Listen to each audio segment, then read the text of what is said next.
Hey, Team Bethesda, you know what people love, absolutely adore about our video games? Oh, Mr. Todd, I know. Is it the painstakingly handcrafted worlds that just give off an incredible sense of exploration? Good guess. But no, you're fired. Go back to the chess club. It's obviously the Radiant Quest. I mean, didn't you see how much people loved Preston Gravy? Like, they absolutely adored that guy. So that's definitely the most loved aspect of our video game. So we're just gonna take that and we're just gonna inflate the shit out of that. It's such a simple question, you fucking idiot.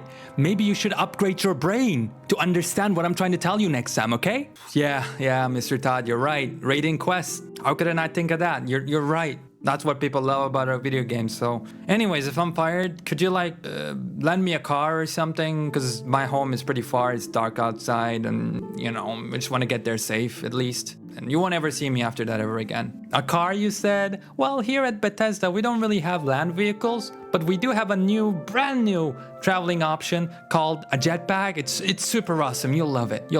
Get the fuck out of here. I think this video is gonna get a lot of dislikes, but it is the honest truth that Starfield is easily one of the most boring AAA titles that I've ever played. What?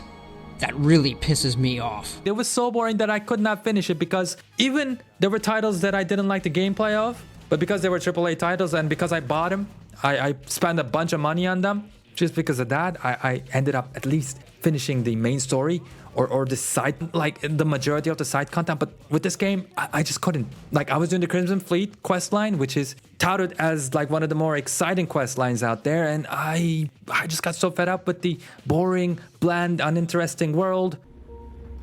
You check out the Reckoner's core. She's a beaut, ain't she?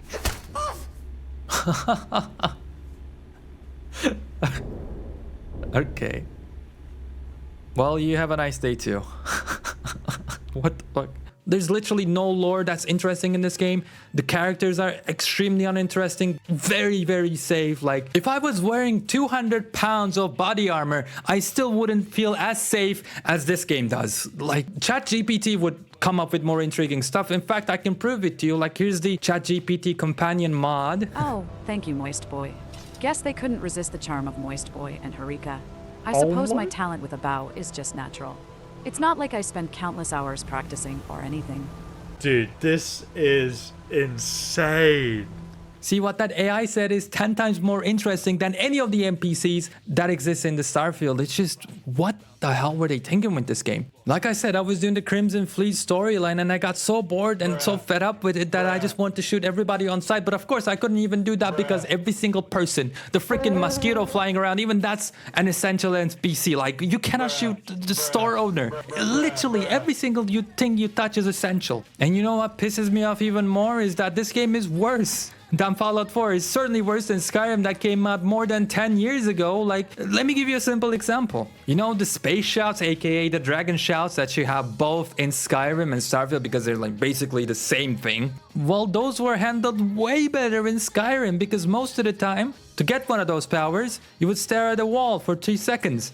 And there would, like, a cool effect would play, there would be music, and then you would get the power. Great. But to truly learn it, you would have to slay a dragon and absorb its soul, and that's when you could use it. Also cool. You would also be able to maybe fight a dragon beforehand, because the power word would be near the dragon lair. Or maybe you'd go into a cave, do a dungeon, get to the end of the dungeon, have a nice little boss battle, you know, get a big chest of some, you know, cool loot, and then you would get the word of power. Fucking great. It's not, you know, mind-blowing. It's not the most cool thing on earth, but it was something. In this game, literally every single time for an endless amount of time, you just land on a planet and beforehand you watch like 5 cutscenes and 5 loading screens. Every single time you want to land on any planet, the planet you'll land on is completely freaking barren.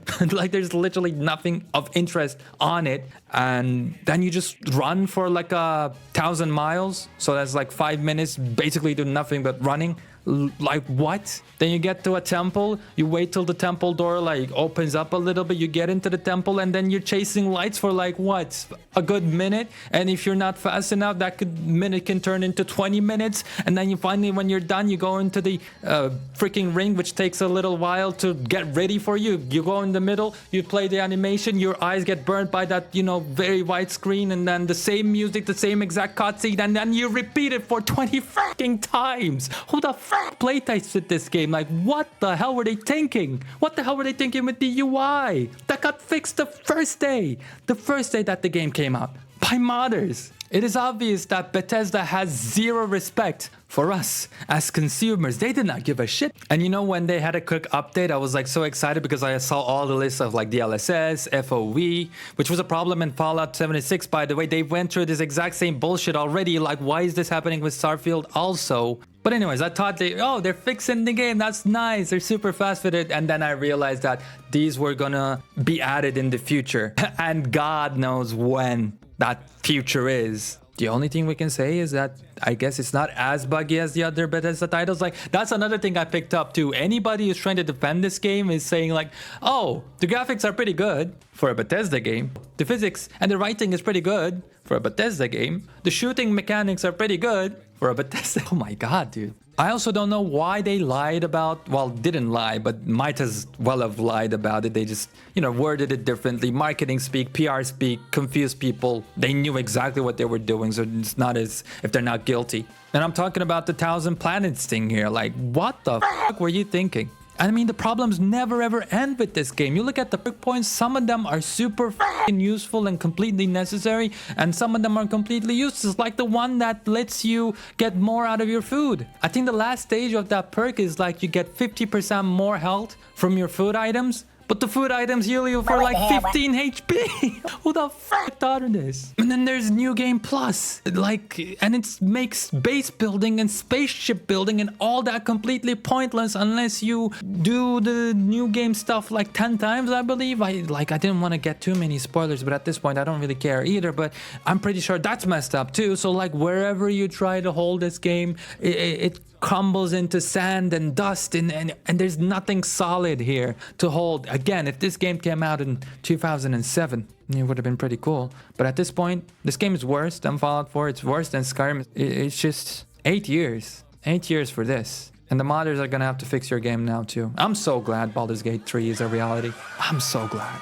Good luck, Bethesda, with Elder Scrolls 6. Because finally, you may actually have to try and make a decent game that the modders won't have to fix day one because you're too lazy to even do the simplest things. But with Starfield, sadly, you will never fix the story. You will never fix the boring ass characters. It's just not gonna happen. This is a huge turning point. I'm glad a lot of people are now waking up to what Bethesda is. And I myself am one of those people, honestly. Because a month ago, I never thought I would be making this video. Like, this game committed the worst sin. It's not a terrible game. It's not a great game. It's just completely in the middle. Like, at least Gollum was extremely horrible, so you could like complain and have funny videos about it. This is the worst. This is the worst. I don't know. Anyways, obviously this is a bit of an overreaction, but I think everything I said here is completely reasonable. But yeah, that's the state of Starfield. Please give this video a like because I can already feel the fanboys coming from my neck. They're breathing down it already. And besides that, let me know what you think about Starfield, and try to remember that this is a video game and Bethesda is a multi-million-dollar, maybe $1 billion company now, and they really do not give a single shit about you, so you don't have to defend them like they're your father. But I think I'm speaking to deaf ears on this one. Anyway, maybe if I'm alive after making this video and uploading it, I'll see you on the next one.